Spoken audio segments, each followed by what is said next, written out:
Attention, 5-9 gamers! We are back with another installment of your favorite Dokkan Battle podcast called the Dokkan Battle Podcast. I am your host, Toonrami, and joining me this week, the international family guy himself, Talon. Ohayou gozaimasu, minasan. Part-time stand user and full-time Super Battle Road King, the Masked Ningen. Yo, how's it going, everybody? The free-to-play king from down under, Jay Fanta. Yo. Our beloved silent swordsman who just revealed his face, and I hate that, Kensei. What's good? Well, you hate his face. I like his face, but he's got to protect his face. Protect my face now. A valuable asset right there. The man in the chair who knows everything about everything, Hydros. What's good? Make sure you guys are locked in across all of our social media platforms and connect with the 59G network. Follow us on Twitch, Twitter, subscribe to our YouTube, check out the Discord, the Facebook, the subreddit, the website, everything. Make sure you guys are linked in everywhere. Links are all over the place. So lock in today. With that said, let's jump into episode 25, BROKKAN Battle.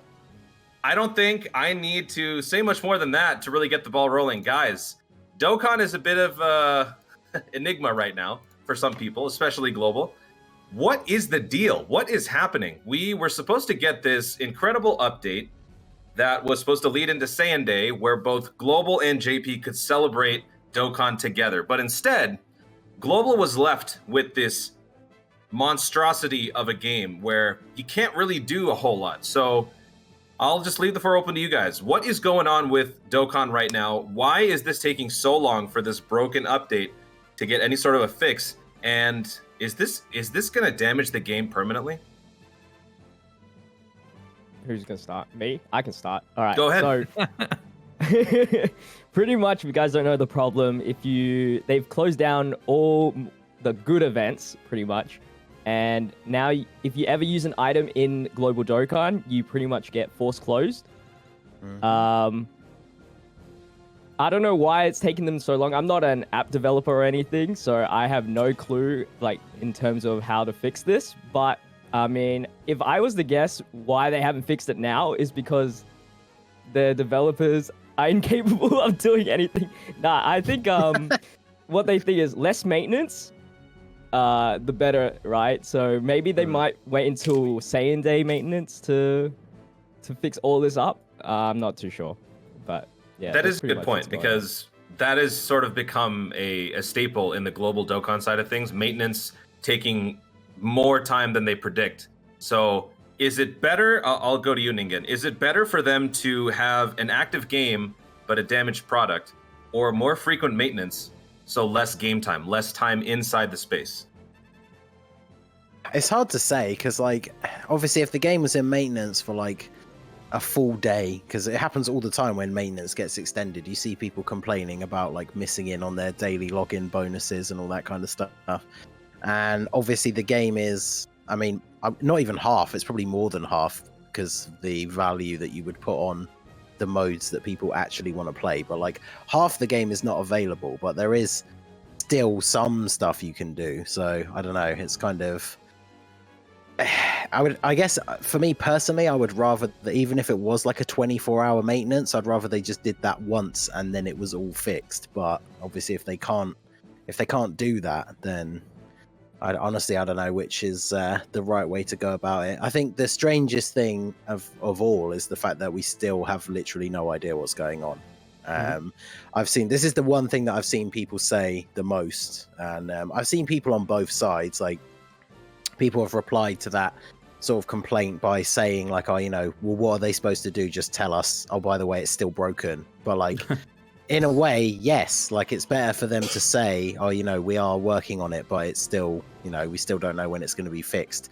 At least having that communication, I think, is better than nothing. Because obviously at the moment, we literally have no idea what's going on. And the Dokkan now is going to be on in what? It's like 30 odd hours or something. That's like the build up to when, the hype for Saiyan Day is supposed to actually start. And we don't know if our game's even going to be working at that point.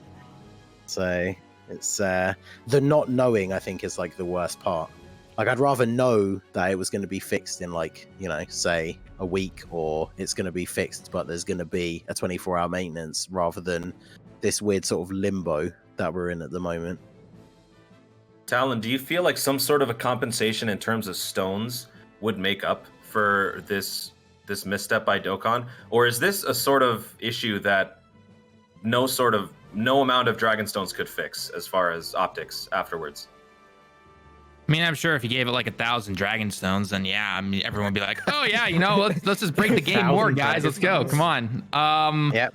Honestly, I don't see a huge compensation coming through. Just being perfectly honest. Yeah. It's not affecting the physical summons. Summons still work. You can still buy stones. That's technically the most important thing to a gacha game. That technically is. You guys don't like to hear it, but guess what? It is. And nobody's been, you can still log into the game. You're not missing out on your daily logins. You're not missing out on getting your free stones, technically, right? So, yeah, I personally don't. I mean, they'll compensate something. They'll probably be like, here's 5 dragon stones, 10 dragon stones, whatever. But I really don't think they're going to. And I know people are going to hate to hear that. I know people are going to go crazy in the comments or in the live chat right now and everything. But I'm sorry. I personally don't see it happening. So. Kensei, how has your experience with Dokkan been since this update? As someone who loves to farm links, I would assume that this hasn't negatively impacted you as much as other people. Is that correct? Honestly, with by the way, nice camera. Yeah, thank you. With this bug thing, I haven't been playing the game as of late because I want to use new units and play them in these like pretty much events like Super Battle Road, Goku's event. I want to play these guys in these events, and I can't really do that. So the only thing that I gotta do is just go and play this link grinding, and I don't mind that, but like it did affect me just a little bit. And also, I do think that Akatsuki does have a favorite child, which is JP, because if JP had this kind of problem, they would have had it done within like 2 hours, probably, maybe an hour. So like all the bugs would have been fixed for sure. I don't agree with that. Really? Tiger said that in his video earlier, and the thing is, I know people love to like make that complaint that like JP is the golden child and that Global gets this like negative treatment.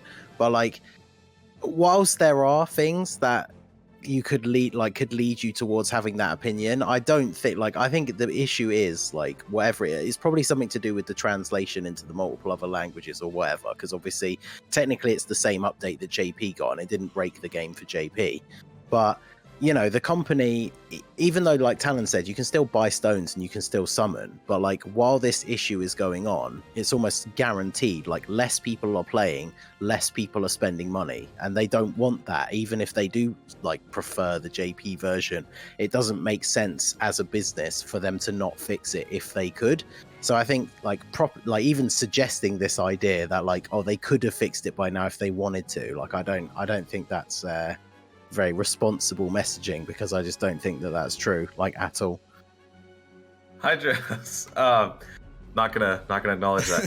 Hydros, so we brought you on because obviously you know a lot about the inner workings of this game in terms of the technical side, the coding and whatnot. Is there a simple fix or a temporary solution as far as rolling back the update? Is that something that you feel that Dokkan could do? Would that be something that they should consider doing as a safety measure until they can figure out a way to fix this problem? Or do you think that they have to stay at whatever state that they're in right now? What's the deal with that whole thing? I'll give you this. This is not the exact same JP update that JP has. JP has one thing in it that Global did not get, and that is support items. And it did not have any of that code whatsoever. And JP never had this problem when they got this update. The likely deduction from that is something in the support memories. When they didn't put it in, something messed up. Because Global and JP are literally 1 for 1 in terms of code. There's no actual real big difference between the two. Maybe a few things here and there for like ads and all that stuff that Global has on theirs, but there's not a huge difference. And it's usually a 1-to-1 in code. And Global never put in the support member. I don't know why. I don't understand why they didn't put it in there, but they could have. Yeah, JP got that, didn't have a problem. Something in the support item code as well as within the server could be conflicting with something whenever you're using a support item. Well, not even the server, it's more so the code, because once you're in an event, you're not connecting with the server until you finish it. So it's most likely something to do that got messed up when translating from the JP update to the global update, not putting something in that should have been there, or just not putting in support memories entirely. That's why I say they can't copy paste correctly, because that's all they literally have to do in terms of that. But in terms of rolling it back, I wouldn't say roll it back. I'd say just do the complete update, put the support memories in like they should have done, and it should ultimately, hopefully, fix it, because it's the only logical reason I can imagine why it's dealing with support items, which removed the 6 support item slots to incorporate support memory. So something changed with support item code that is not translating well. But yeah, it has to do with that, in my opinion. That's the only thing I can deduct from that, unless there's something else somewhere in there that's so minuscule that it got overlooked. Much like JP still has yet to overlook the dual support memory stuff in the database. It's that typical thing, isn't it? Like, for anyone who's actually ever worked with code, like, you miss off like one or 0 somewhere in an entire, like, you know, like 10,000 character text file, and it doesn't work. And until you figure out what it is you did, like, you can't just you know. That's pretty much it. Yeah, if you get one thing, mess up one line somewhere, forget a comma, just a comma can mess it up. Yeah. So something like that. I wouldn't necessarily say they need to roll it back. They just need to put the complete update. Although, based on this update, you can deduct that the Saiyan Day is most likely going to have revival or the quote-unquote costume stuff, that like the Vegeta. So that's why that's in there.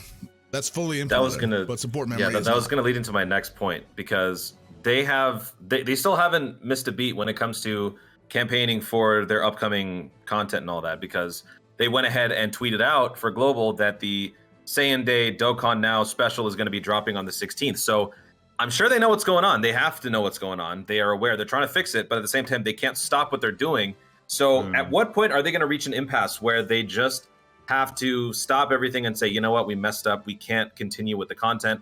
Or are they just going to keep going as scheduled and whatever happens, happens? I don't really understand how, if this update were to happen for Saiyan Day, and it does involve a unit with a new mechanic, like you said, Hydros, with some sort of costume change or revival or something, given how Dokkan is right now for Global, how can they move forward with a Saiyan Day celebration that's supposed to happen on both Global and JP? Or most likely, no one can play any events, because you can't. I mean, they took out some of the major events that they already had. I mean, what's the point in putting new events if people can't play them? Right. Do you think this is going to be resolved before the 18th, let alone the 16th? I know that people are like, they delayed the world tournament in the database to like April 23rd or whatever. They're not going to wait that long. They're not going that long. No. They'll probably fix it before or by Saiyan Day, most likely. So in the meantime, Jay Fanta, as the free-to-play aficionado, what is there to do in Dokkan that doesn't involve items that a free-to-play player could thrive in? I would assume not too many things. The easy 8. Not much at all. Link leveling, that's all you can do. Link leveling is the big one. Yeah. Pretty much. But there's a few things. You can't do anything. If you're a content creator, you can't really do anything. If you're a middle ground player, you can't do anything. You have to like be 100% done with the game to like do something. That's pretty much it. No. You can do something. You can go download QApp and then download the JP version and start playing JP. That is very true. Yes, it is. Or you know, you can also do expand your horizons, everybody. There's more to life than Dokkan. Whoa, look at this guy. Post Dokkan clarity, this one. Dude, I can't tell you how fun it is having money. There's a couple of things. Money. There's a couple of things that like it does create some like opportunity, right? You got to kind of look for the silver lining, and this is kind of a spoiler because I'm doing a video about this, and I was meant to put it up today, but it's probably going to be out tomorrow now. But one of the things you can do if you want to look ahead and prepare, because I know like most people, if you play the game fairly regularly, you normally have something on like, you know, it's middle to low on your to-do list of like, oh, I need to farm this thing, and you kind of never get round to doing it because you always end up doing something else. Well, now is the perfect time to do that kind of stuff. And one of the things that you can do is, aside from just link leveling, obviously, if you think about the build up to the anniversary, which, you know, it's a long way away, but all of the LRs that come out during the anniversary all need a whole bunch of medals that are in the game now. So that's something to do. Go farm some Int UI Goku, Physical 17, Int Angel Golden Frieza, AGL Blue Evolution Vegeta. Because at the end of the day, when it comes to the big hype celebrations, we talked about this last week when we were talking about like skip function and all that kind of stuff. When those banners finally arrive and you go ham, and hopefully, you know, you pull both the new LRs, you don't want to have to then sit and play like, you know, 6 different Dokkan events 11 times. So since a load of those medals are already available in the game now, there you go. That's something to do. And I know for me personally, I hadn't gotten around to doing any of that, and that's what I've been doing over the last couple of days. So I'm basically almost finished farming up everything I would need for the anniversary that's available in the game now. So that's something you can do, and at least that gives you the sort of, I guess, a little bit of extra motivation to actually log in every day, not miss your like login bonuses and stuff, because, you know, there are the odd few things that you can do here and there, and maybe it's something that, like I said, if the game was fully working, you probably wouldn't have gotten round to because you'd have been doing something else instead. So it's not, I know it's not the most fun or exciting thing for most people, but it's something that you could get done that you may not have done otherwise, and it will save you time later. So, you know, maybe that'll be good in the long run. We could sit here and nonstop just talk about all of the failings of Dokkan and give everyone's feelings on it. But let's try to move on and talk about some of the other good things happening in Dokkan right now. For Global specifically, we did get a couple of EZAs recently. So, guys, out of the 3 EZAs that we got, Int Gogeta, AGL Goku Blue, and Tech Goku Blue, which of the 3 have you been most excited about since I'll just sit this upgrading one them out, you know. Hey man, you're not fully free to play according to talent, so I think you can. You're not. We have proof. He's not. Show me the proof. I don't see Dude, no proof. pictures on Twitter. We've proven this tons of times I'm already. Photoshop. It's all Photoshop. I'm still shocked by Photoshop this. my ass. I only learned this today, and my world has been shattered. Can't say before we lose you to the darkness. Do you have any input on the EZAs? On the EZAs, I mean, I can't really use them. Well, I mean, I can't use them in any event, so I didn't really test them out. But I did test out the AGL Goku in the Bojack event, and honestly, he's like really good for the Realm of Gods team for sure. I definitely do think he's like the best Blue Goku in the game. He does beat the Kaioken Blue Goku one, the EZA one, definitely for sure. I don't really care about the Tech one because the Tech one is not as important for some teams, but he's really good for like be partnered with the LRs representing 2 Team Gohan. So, I mean, I did like honestly, I haven't been playing the game as much, so I haven't gotten anything done really. So, I haven't used Int Gogeta as well. So, like, I don't know what to say with him because, you know, no, the game's broken. So. It's true. It's hard to really be able to do anything. A lot of the showcases have been put on hold because of the global lockdown. So. Yep. Yeah, and the tech one suffers quite a lot because I know you agree. We talked about this earlier on today, but like one of the only things that people were really looking forward to with the tech one, because the AGL one on paper just seems so much better because, you know, you can use them on a decent team because you don't really run mono teams outside of Super Battle Road now anyway. But the tech one, once he EZAs, his leader skill becomes slightly better, which for people like yourself that have a fully maxed out Goku and Frieza, be a little bit easier to complete those punching bag missions, you know, if they were available in the game. So yeah, I've EZA'd mine. I had a spare one. I farmed him up to SA5. I got all that done like before the game broke. And so yeah, EZA'd him, got him to SA15, no Kai's harmed, and literally haven't touched him because the only thing I was going to use him for is literally not available in the game. Oh, so. But yeah, I did the same thing. I jumped into the Bojack stage because obviously it's one of the few events that is up at the moment, and because Bojack is the current banner, it's available every day.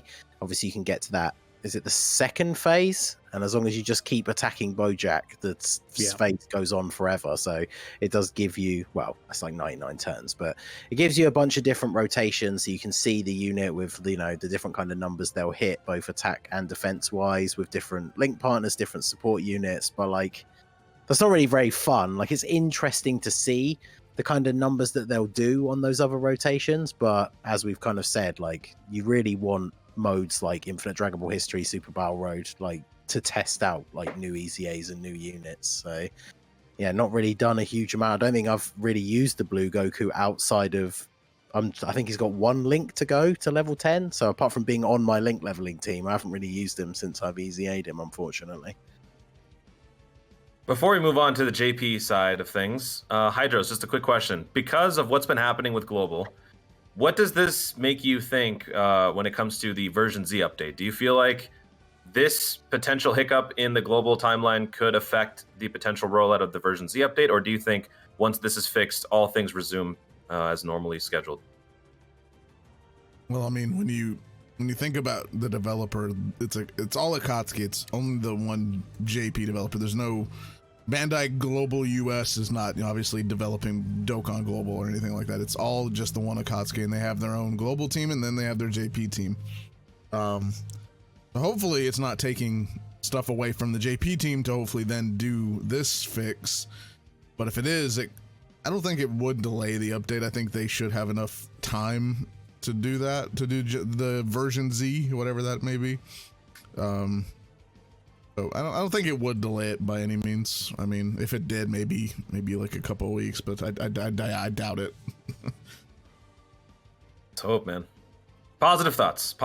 All right, let's move on to JP, the side of things where it's actually been pretty cool. So JP had their 4.16 update recently, and a couple announcements were made. The Peton battle, probably the most prominent one, because nobody really knows what that's about yet.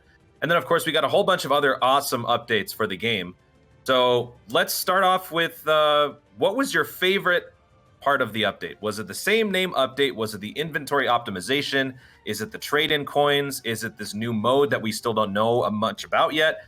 We'll start with you, Jay Fanta. What are you most looking forward to as a Dokkan fan with this update? The same name update is huge. Running 2 Candy Vegetos in one team. Yeah, huge. buddy. Yes. Oh god. And then probably my second favorite would be the inventory, the card stack. That's pretty good. Makes my box look a little cleaner.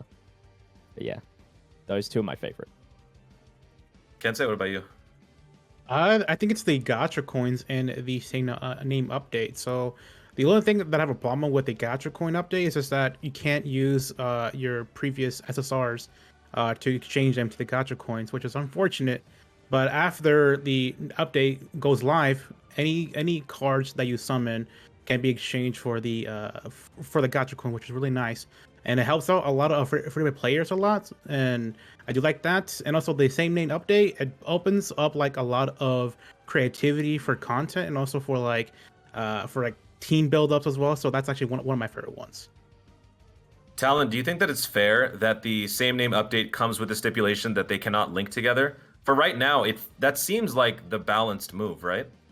Honestly, it is. Yeah. I mean, think of it this way, guys. I don't know if anyone's ever noticed this, but for the last 2-3 years, however long it's been around, I know the game's old by now, Battlefield, right? You've been able to take the same named characters or the same 2 type of cards into that mode, and they've never linked up before. So, yeah, I personally think it's fine.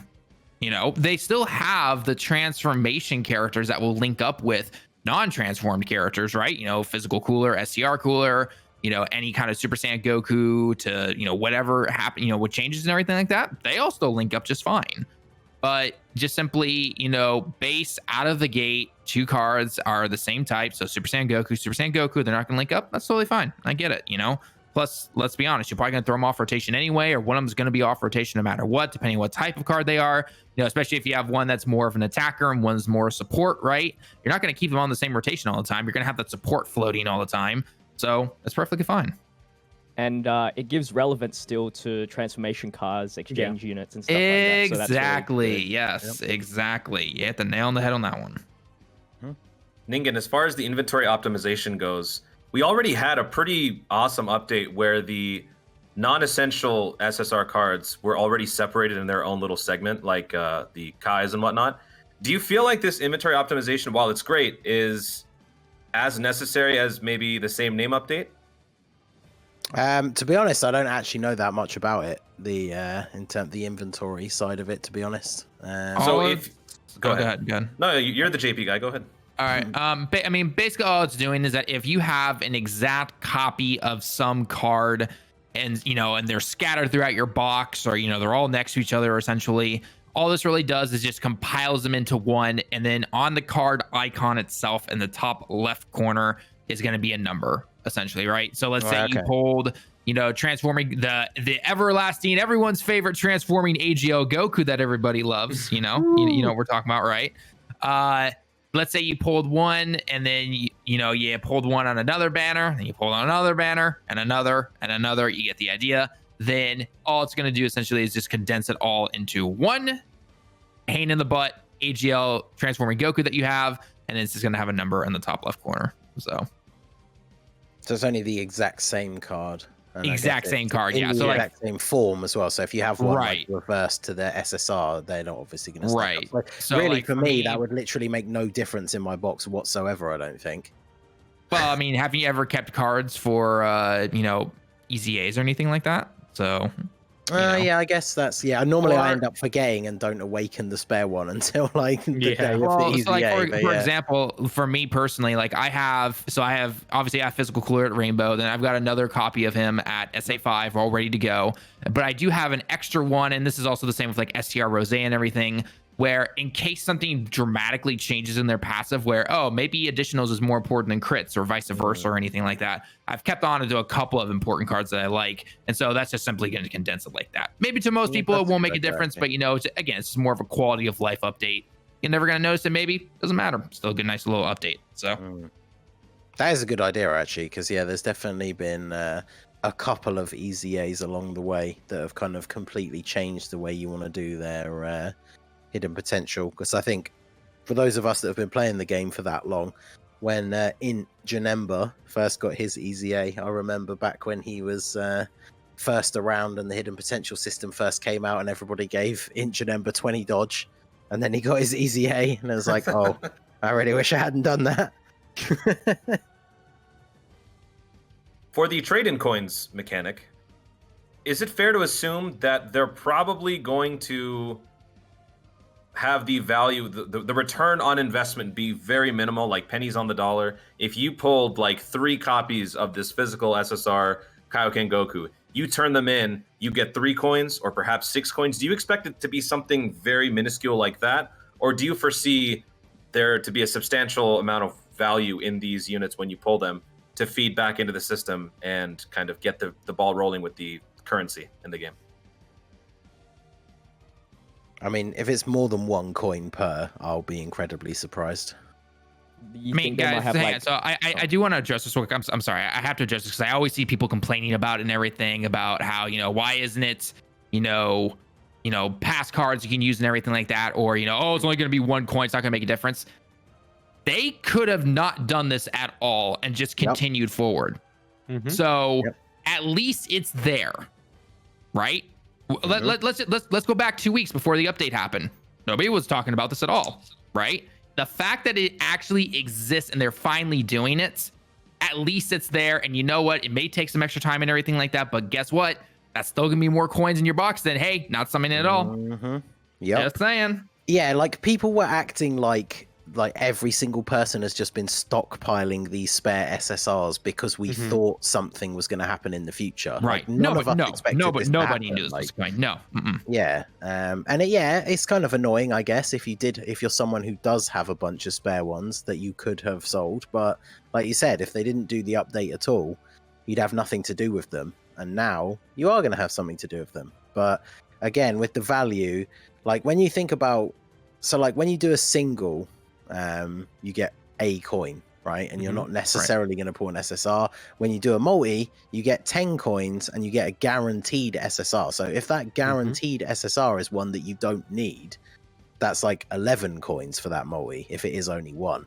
And because of that comparison, I can't see it being much higher. Because if it was something crazy like 5, that's like you're getting an extra 50% on top for each multi if it's like the guaranteed SSR is one that you don't need. So I would be very surprised if it's more than one. The only thing that makes me hesitant about that, I guess, is obviously from what we've read, and I don't know if this has been confirmed 100%, but don't you have to have the unit rainbowed before you can sell the spare one? So that's kind of annoying, because obviously for me, there's a whole bunch of units that I have that are like all paths open SA10 because I've pulled them like 16 times or whatever it is, but I'm not going to waste orbs on rainbowing them. So it means let me double check on that real quick. I'll get back to you in a second. Let me double check that kanji real quick. It is where it needs to be 100%. Yeah, so I could see, because of that argument, the fact that you actually need to rainbow the unit, and orbs are obviously quite a significant resource.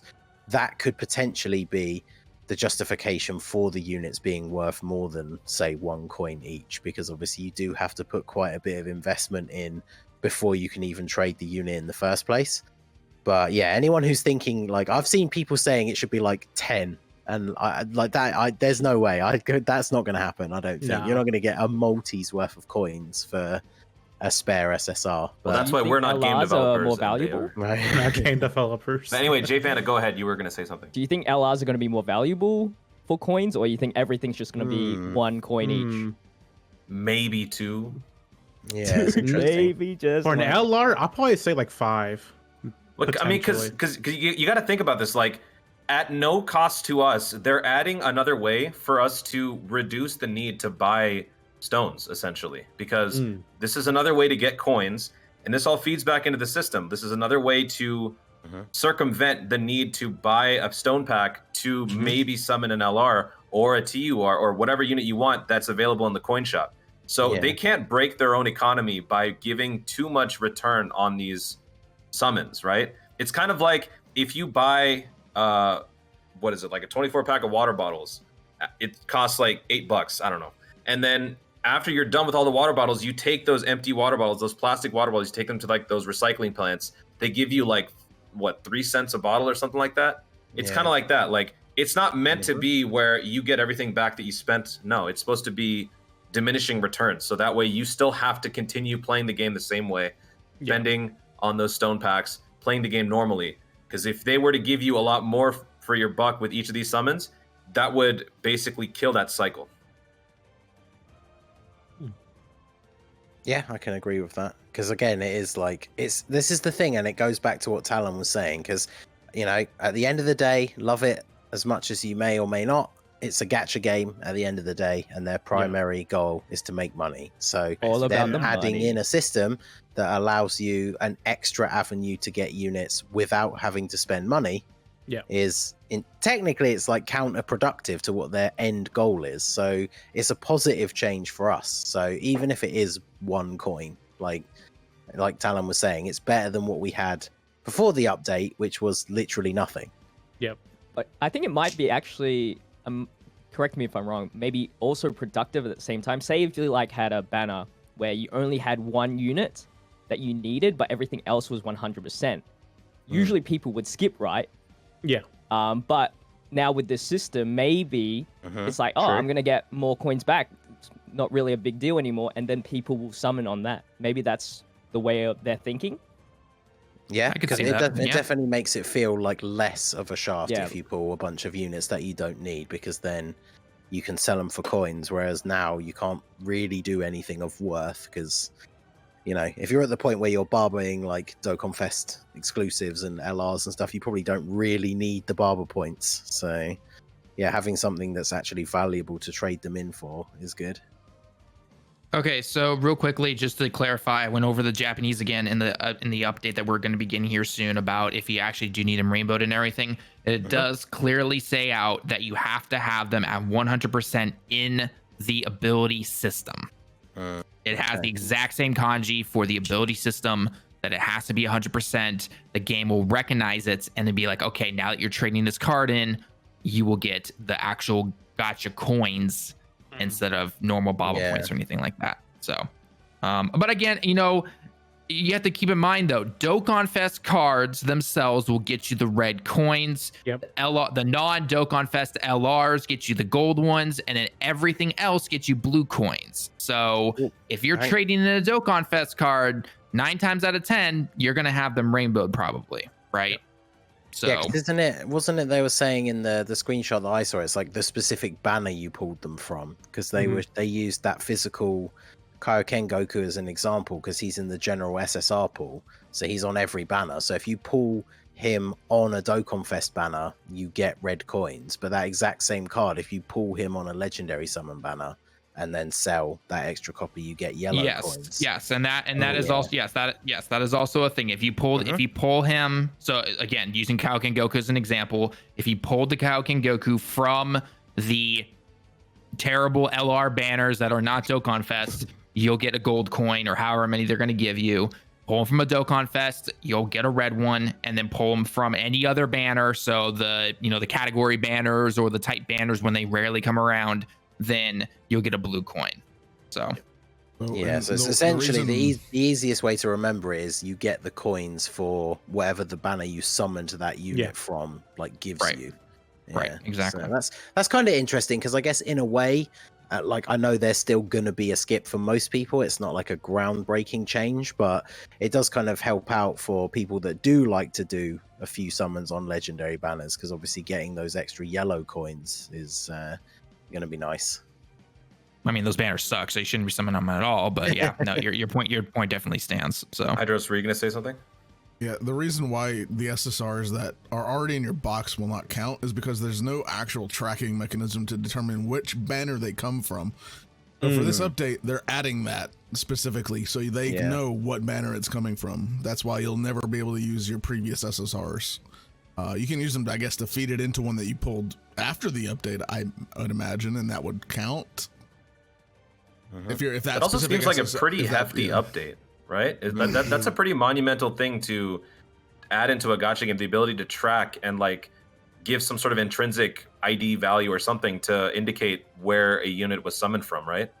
Well, every banner has its own specific ID number, so all you have to do is add a column into the card section saying banner ID location or whatever, and just put the banner ID that it came from, and that's it. And then just add a system to where if from these banner IDs traded in, give this coin. If this banner ID system, give this coin. Blah blah blah. It's yeah. So with this, plus keep in mind this is going from version 4.14.3 all the way up to 16. So not saying it's going to be the biggest update in history or anything like that, but it is going to probably be a decent sized update. So with this update and the ability to turn in a bunch of SSR for coins, doesn't this technically mean that every unit is fair game for free to play?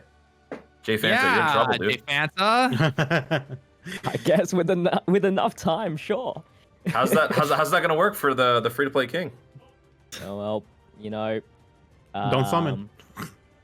Just don't summon. I don't know. Well, you've already broken that rule, so.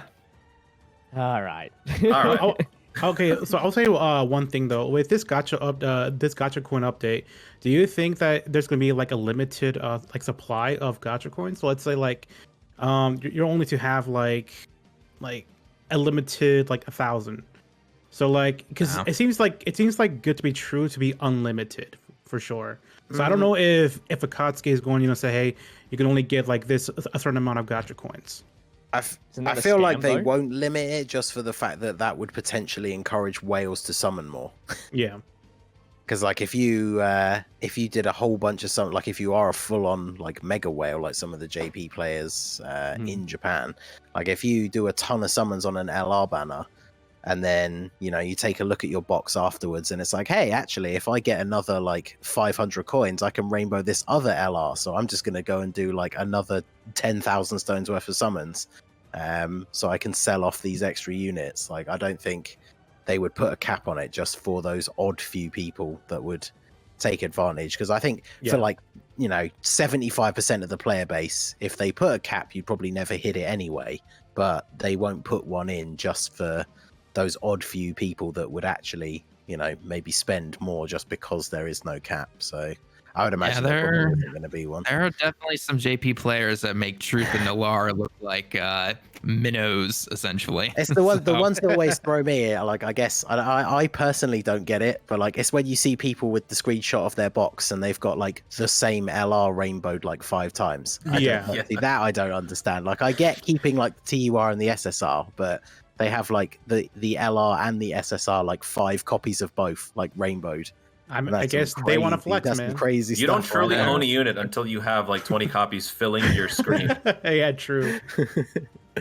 I like how none of us even considered talking about the Peton Battle portion. So let's quickly mention that. So Peton Battle looks to be a thing. It's not an April Fool's joke. And the main thing that we can take away from what we know so far is that it's some sort of I don't know if it's an offline game mode or some sort of game mode where minimal attention is required. So do you guys have any theories on what this is potentially going to be? Like some sort of farming simulation or some sort of streamlined way to get more resources? What's the deal with this? Do you guys have any clues?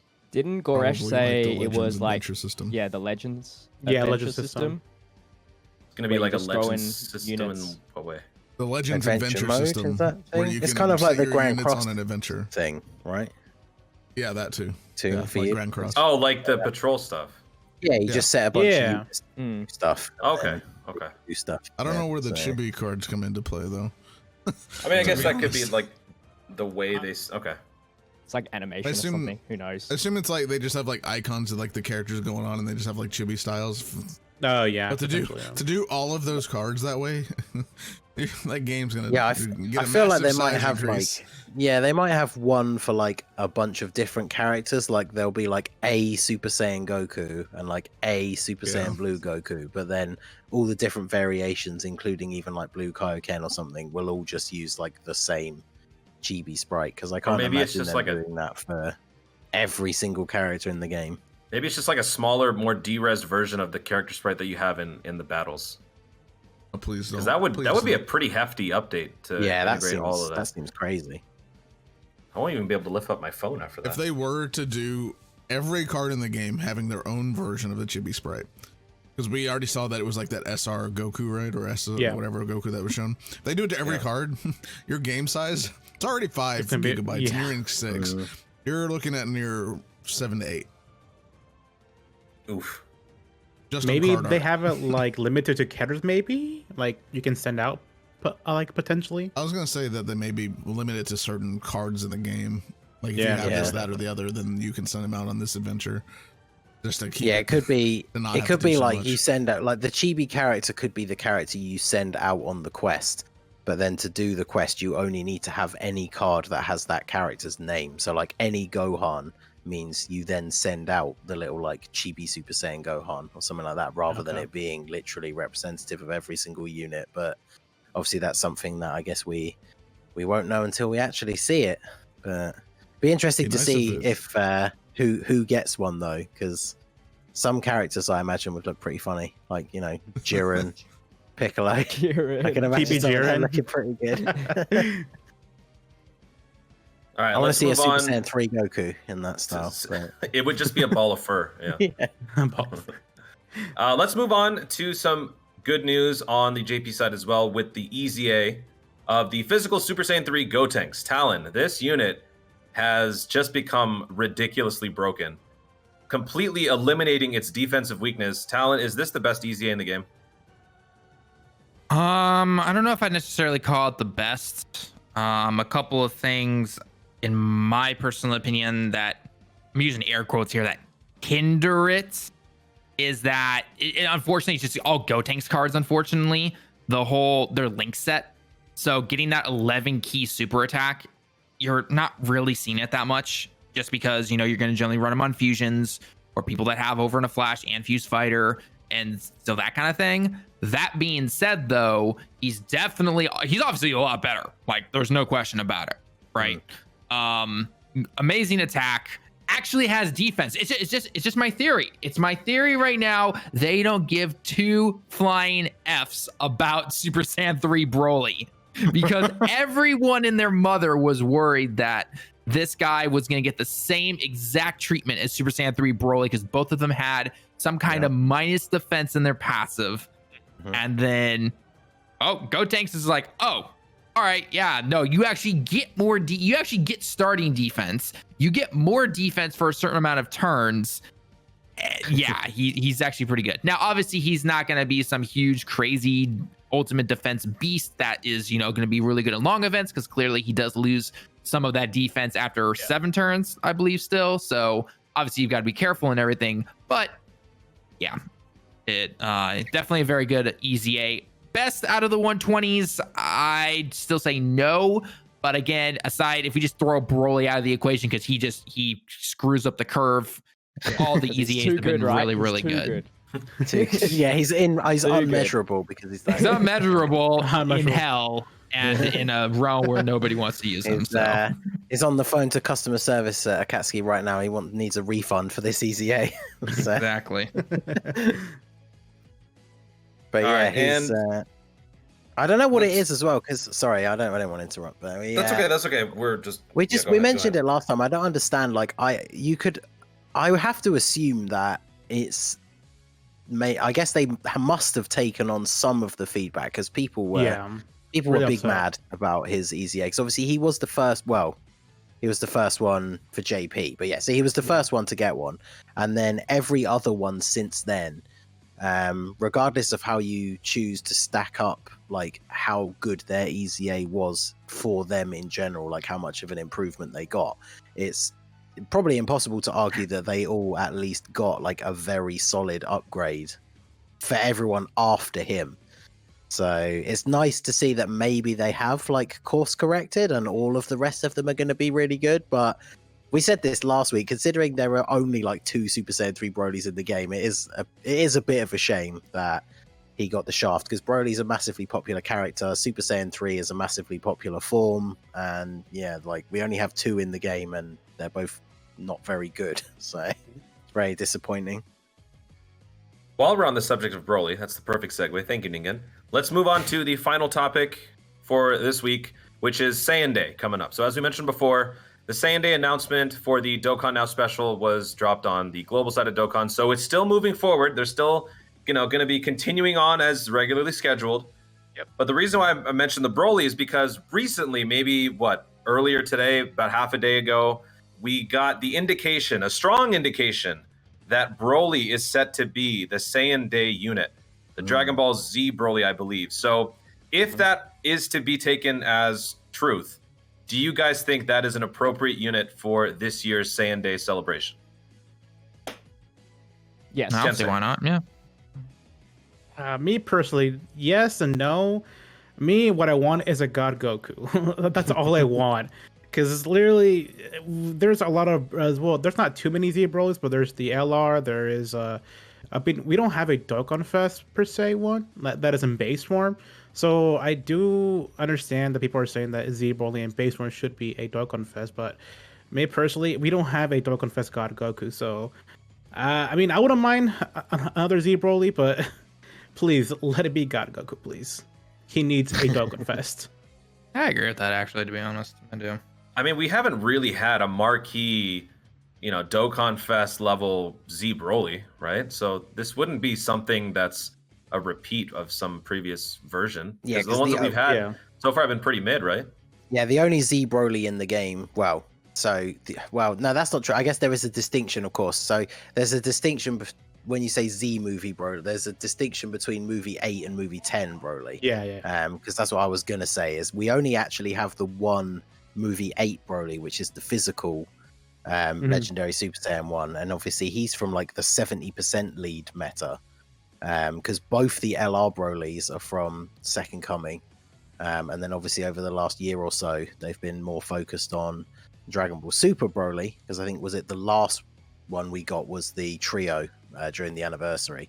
Right. So in terms of the actual first movie Broly, we haven't had one for a few years. So I think there's the STR one, the STR EZA one. Yeah, there's the EZA one, but that's also that's the same thing. He's even older than the the old one. The oldest. Good point. The very first one.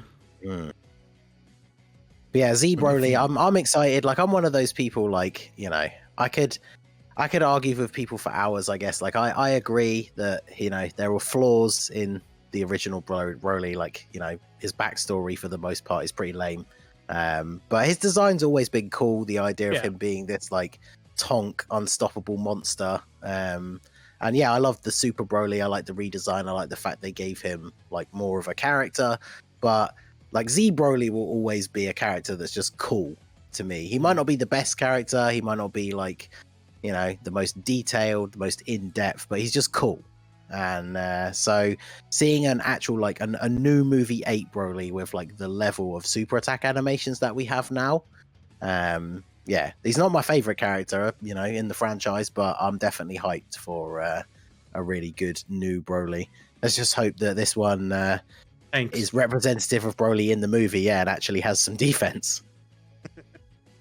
AGL, now because you said that, it's Tonk Broly. I think Tonk Broly needs to be a thing. Make him extreme tech and make him like one of the best tanks in the game. There you go. Technically, we also have from movie 1 the physical free to play one, who actually is from the first movie, but he goes to SS3 anyway. Yeah, true. I actually want that Broly to get some love.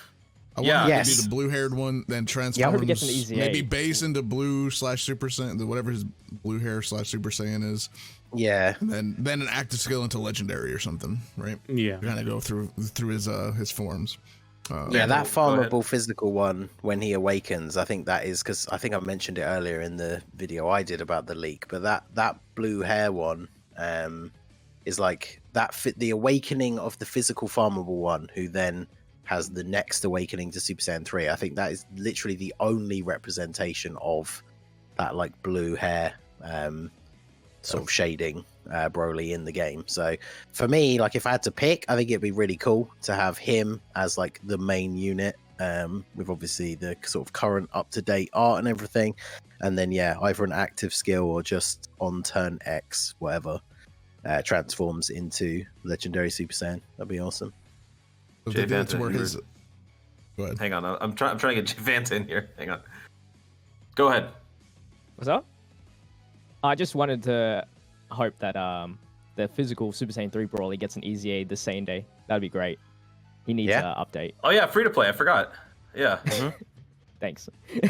just so anyone in the chat knows, when people are saying like the blue, you know, look of the OG Broly and everything like that, that is just normal Super Saiyan Broly. The color that they chose to use. You know, it's like the old, you know, how Kaioken and false Super Saiyan Goku or whatever, and whatever happened there and all that stuff. You know, that's not really a thing. He also does have yellow hair in that same form. So I've seen theories on why his hair's blue. It's because of that stupid headband that his power's being controlled, so he's not letting out the full Super Saiyan. And his hair's kind of changing slightly, but not all the way.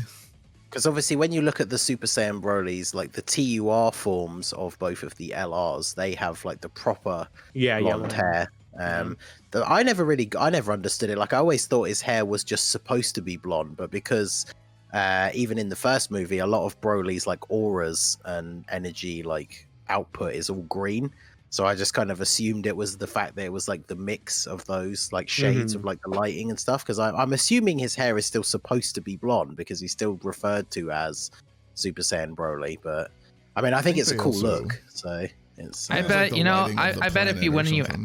Right. Well, and I bet if you went and you asked them, they'd probably just be like, I don't know, we thought it looked cool. Yeah, exactly. That movie was made so long ago. Or like if they had to come up with a reason, they'd probably be sitting in the back offices, and if you recorded them without them knowing, they'd be like, oh, we just thought it looked cool. The color made it this and this. Like that's probably what would happen. Of like Super Saiyan aura, but his aura is also green, so. Yeah, exactly. His blood is green. He was in a green world for a while. This was also around when they had that whole trope where the hair color black was outlined with blue, which wasn't ever done in the show, right? So that was like a very stylistic choice that they did for the movie. Again, it was more of a stylistic choice. It looked cool, you know, however they wanted to do it. So, you know. Yeah. It's just like why in the Dragon Ball Super Broly, they have a shot where they go green before they go Super Saiyan. It's just something that they did for the film. But yeah, hopefully they can do something with that. Man, those are some good ideas. I actually never even thought about that limit Super Saiyan thing. I really hope they do that now. Before Goresh had mentioned the Paragus exchanging into Broly, where Broly crushes him in the pod. That would be great. Which would be awesome. But honestly, I think I would rather have this limit Super Saiyan form more. Well, Yeah, someone same. pointed out to me earlier, actually, because I said like it would be a shame. In a way, it would be a shame because if the unit isn't a Broly that, a Paragus that exchanges into Broly, then it means we would potentially never get to see that animation in Dokkan, which I do think would be kind of entertaining. But then somebody pointed out that that's the kind of thing that now like support memories could be used for. So there's still hope that we could see Paragus getting crushed in an escape pod at some point. What if it was an active skill and you had to have Paragus on your team in the rotation, and the active skill was him using Paragus as like a dummy to throw at the opponent? Yeah, you know, And you then lose lose a unit on your team. No, you lose like 50% HP, but you get like a 600% attack buff for one turn. Yeah. All right, before we wrap this up, let me just ask one more thing. So because of what's going on with Global's having their issues right now. JP is still swimming smoothly.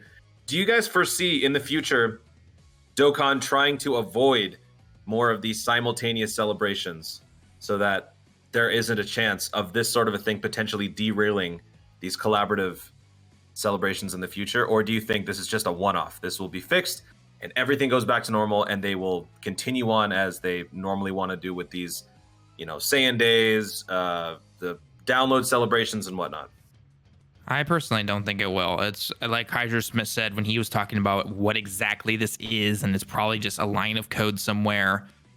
Again, if anyone has ever done any amount of coding, simple, hard, you name it, one little comma can just mess everything up. Yeah. So no, I don't think this is going to say, oh my God, well, we can't do any more combined celebrations anymore. It's like, no, it's again, they're trying to fix it. It'll be fixed.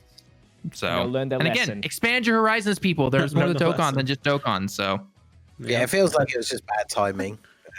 Yeah, it was. Global is, it's very bad timing because we're not far away from it having to start. But yeah, I don't think. The pattern's been formed for the last 2 years at least. So I feel like they're trying to keep these dual celebrations. And obviously there's been hiccups here and there. Like I think not super long ago, there was like that really long extended maintenance on Global. But obviously this isn't, this kind of thing doesn't happen all the time, especially to this extent.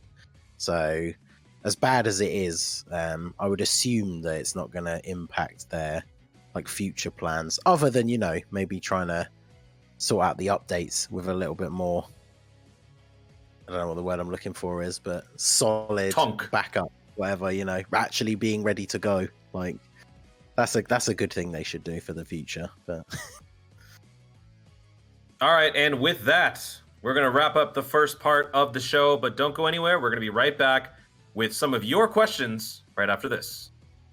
BRB.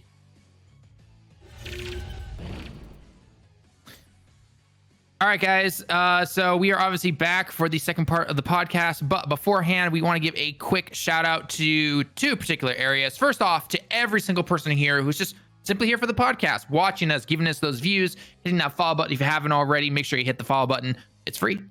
So we want to obviously say thank you so much to everyone here. And in second, we want to give another special shout out to all of our new subscribers or returning subscribers. If you happen to have hit that sub button as well. So let's see. First off, we got Stringlow, if I'm pronouncing that correctly. That's, God, you guys come up with the strangest names sometimes when it comes to Twitch names. But anyway, thank you so much for the 3-month tier 1 sub. And then also for 4 months with Prime from Illustrated. Thank you so much for that awesome support right there. And then we actually had Blaze 39,000. That's how I'm just going to simply say your name. You gave out 10 tier 1 gifted subs. Thank you so much for that. Actually, you gave out 11. You gave out 1 random one afterwards. I'm not sure why, but thank you so much for the awesome support. Next, we have Lilith.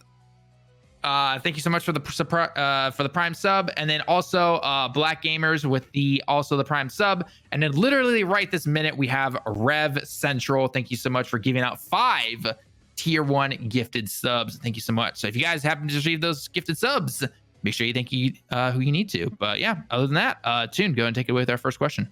Thank you, Talon. Folks, a couple of days before the show, we like to throw out a tweet, a message out there into the ether that we're doing the show so that you guys can post your questions on Twitter on the YouTube community side or in the Discord. So we chose a couple of your questions and we're going to answer them right now, starting with our very first question from Plady asks, despite same name characters still being restricted in events like EZAs, do you think Akatsuki will take advantage of the change in terms of Dokkan Fest and LRs? Example, multiple new Super Saiyan Goku units. Yes, it's a money move, of course. Yeah, because this is the thing we kind of talked about last week is things like transformations the way they are in the game now and like the exchange mechanic, you can almost feel like those only came into existence to get around the same name like rule. And obviously now that that's not going to be a thing anymore, then yeah, they don't need to think of different ways to have like a unit that transforms into Super Saiyan 3 Goku, for example. They could just bring out a new Super Saiyan 3 Goku. Yep. So, but I guess this also ties back to why I don't think it's the end of the world, and you could argue even that it is a good thing that the same name units don't link, because then they can't only release Super Saiyan Gokus, because you can't have a whole team of them because they don't link together. So the fact that you're now going to have the option, we as players have the option to pick them, and they have the option to keep putting out new units that have the same name, but it's still going to at least rein them in a little bit with how many they release with the same name, because by not linking, you obviously can't use more than what you could probably use like 3 on the same team, because you'd have like 1 on each rotation and then 1 floating, but then every rotation they float into, they've always got to be separated by a unit in the middle, so it probably doesn't make sense to run more than maybe 3. So yeah, they're going to definitely be able to take advantage of this, but then at the same time, hopefully they're not going to be able to go too crazy by only releasing like Super Saiyan Gokus, for example. All right, let's move on to the next question, brought to us by Themes. Themes asks, previous Dokkan surveys asked about new game modes that would allow you to interact with other players, like some sort of multiplayer game mode. Do you think the devs forgot about it, or do you think it will be a part of version C?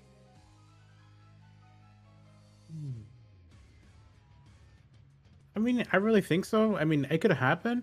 I mean, they've been like in the surveys, if I remember correctly, they asked us if they wanted co-op mode, and potentially they could do that in version Z update, because I think that's gonna be a quality life update.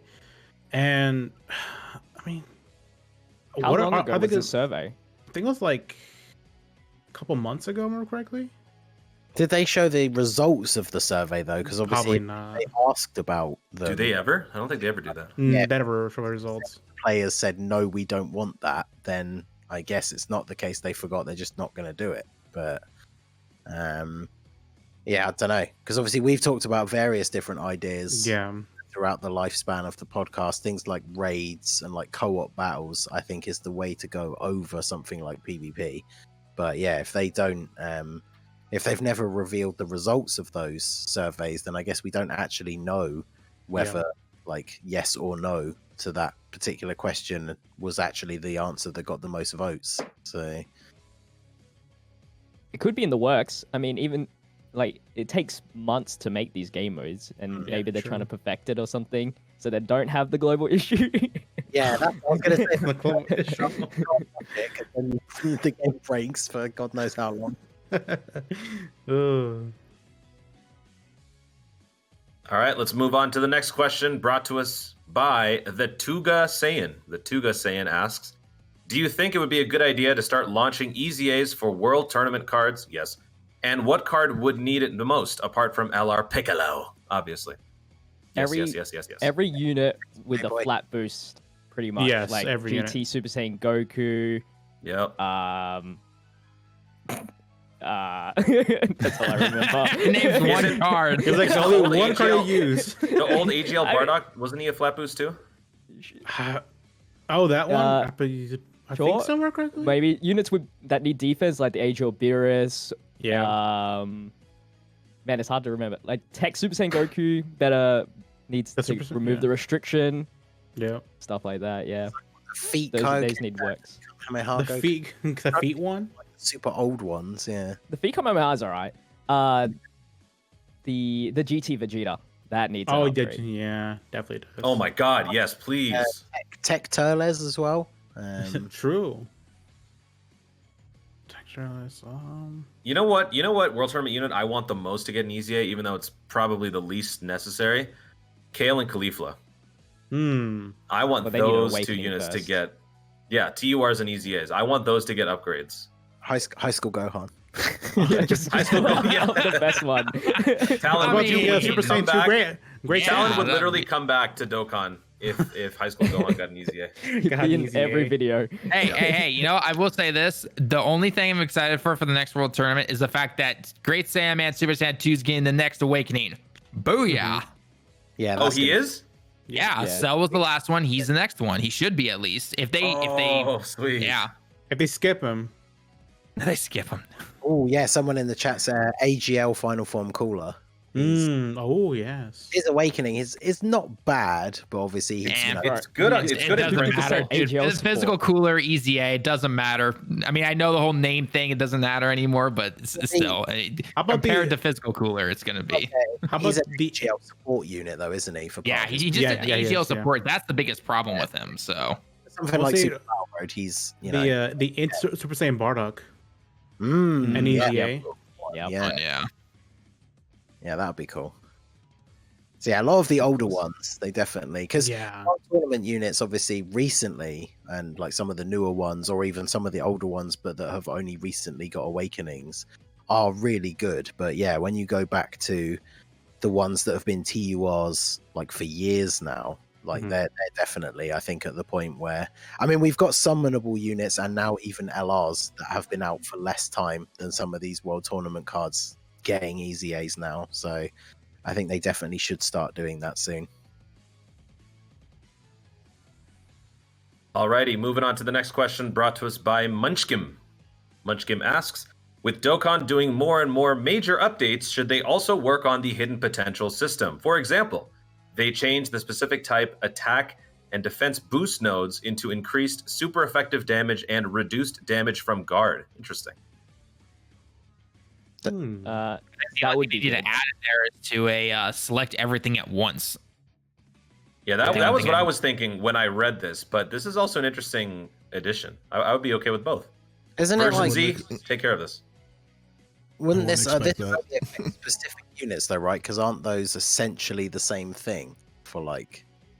Because the type defense is how much damage you take from a unit that you have type advantage over, which is I essentially. think it's worded like AGL to STR, STR to AGL, right? Or not?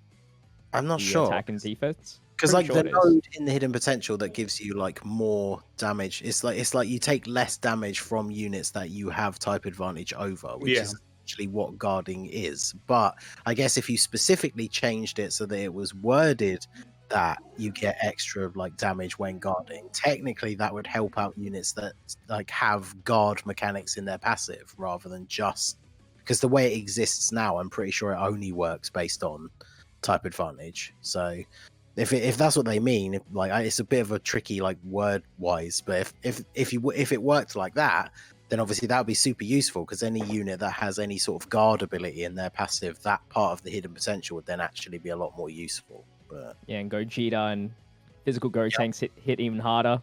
yeah, exactly. But yeah, I mean, it's something that came into the game with the 2 year the dupe system came into the game? Like it's been around for a long time now, so yeah, definitely there's definitely room for them to make improvements. You want them to add stuff that you would have to go back on certain units to change later, like you would already do for EZAs. You really want to? You really want that?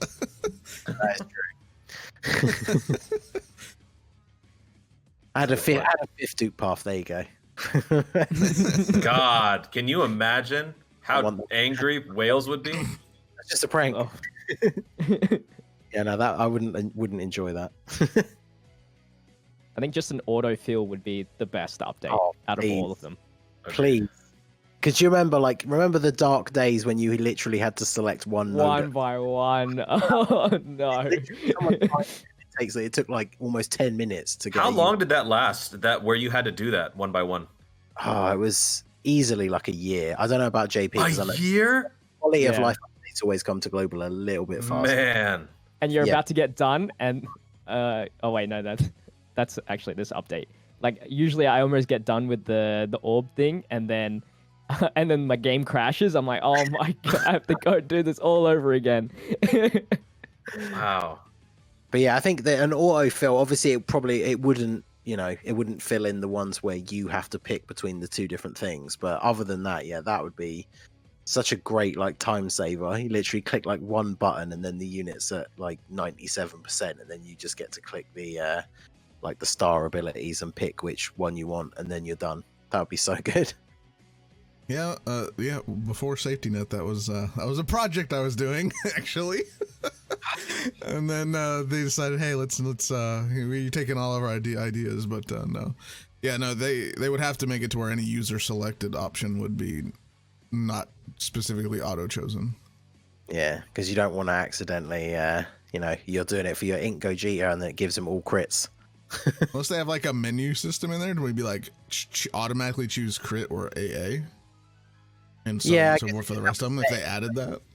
When you click it, it'll be like, when there'd just be a prioritize thing, I guess. So it's like if the option is this or this, like always pick this kind of thing, I guess. I don't know.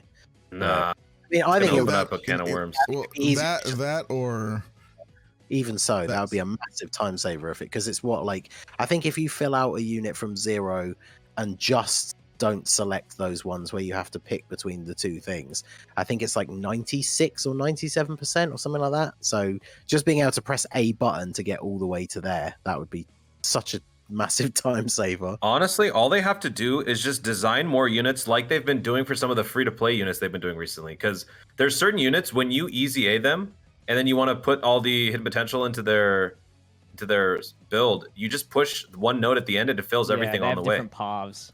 Yeah, so if they can that's just good. design the web, the network a little bit better like that, that's all they really have to do. They don't even have to implement this autofill feature. Just be smarter. Yeah, there's always those odd few like spokes sticking out on there's one on like the lower part of the top right where it's like you have to click 4 individual nodes because the path only goes to the one that's in like the middle of the ones that split to 2. Yeah. That, or they would instead of having like a menu selected to where it's auto doing it, they would, whenever you click the auto button, it would automatically fill all the nodes, and then it has a dialog pop up that comes up with all of the user selected ones. You just do a checkbox on which one you want and then hit OK. They just came by one. Yeah, that'd be really good actually. So yeah. All right. I would hope they wouldn't do it one by one. God. Well, no, I mean, because there's what, like 8 or something where you pick? Yeah, no, like there's like a scroll menu of them. Like all of them at once. Where you like go down like a list and it just, you either hit yes, no, yes, or this option, this option, this option, this option. Yeah, that'd be great. Let's move on to the next question. Brought to us by Aviation Dokkan, who asks, with the same name update out of the picture, what do you think version Z could bring to the game? Trash. That's so vague. Oh, God. Yeah, it's hard. Wait, did you say trash? Who said trash? No, nobody said. I said vague. I know, I think someone just said, was that Idros? Someone said trash. I would say no such thing. I mean, the thing is, they definitely, compared to previous updates, like they're definitely hyping it up. So I feel like it's got to be something pretty crazy, right? Like, But what could that crazy be? Yeah, exactly. That's the problem. Because A game mode that can survive outside of Dokkan once it ends support. I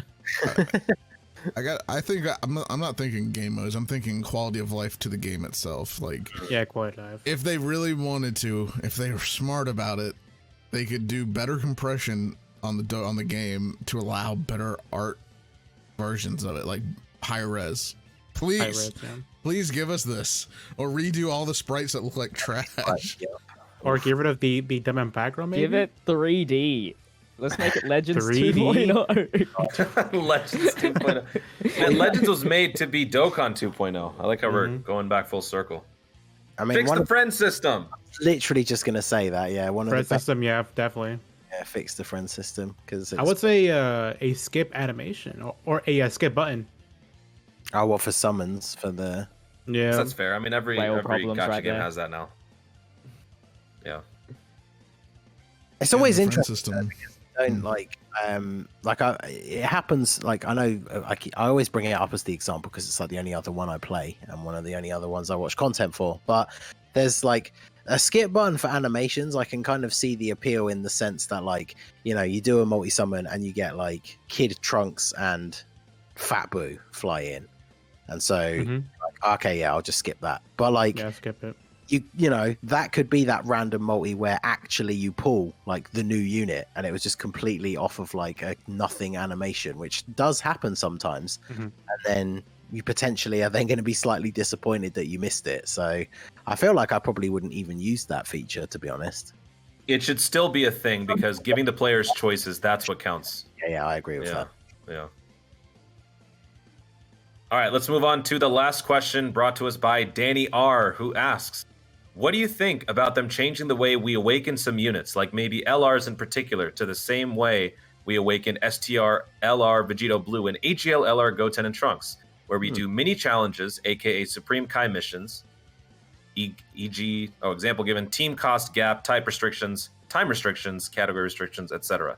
Like, instead of just release Dokkan event and run it 11 times.